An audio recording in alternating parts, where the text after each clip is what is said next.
सूर्याच्या प्रकोपाने आता बेहाल असलेल्या चंद्रपूर जिल्ह्यातील नांदगाव येथे नागरिकांना पाण्यासाठी पायपीट करावी लागते। गावालगतच्या एका नाल्यामध्ये खड्डा खोदून शक्य तेवढे पाणी जमवण्यासाठी अख्खे गाव गोळा होत आहे।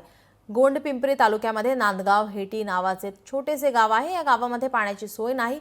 एक विहीर आणि काही बोरवेल आहेत, मात्र आता त्याही कोरड्या पडल्यात। नळ योजना आहे, मात्र टाकीतच पाणी नाही, अशी बिकट अवस्था गावाची झाली आहे। अशा स्थितीमध्ये गावकरी 1 किलोमीटर अंतरावर असलेल्या नाल्यात पाण्यासाठी जातात।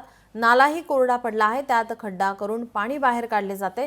याच पाण्यावर हे गाव तहान भागवत आहे। पहाटेपासून पाण्यासाठी सुरू होणारा संघर्ष दिवसभर सुरू असतो।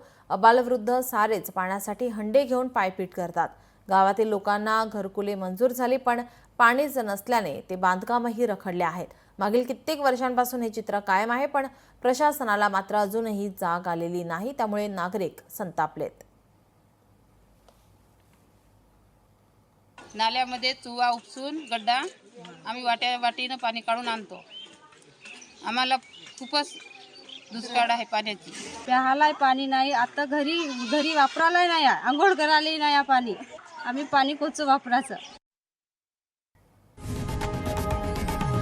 लोकशाही मराठी ऐका, पहा, जागरूक रहा।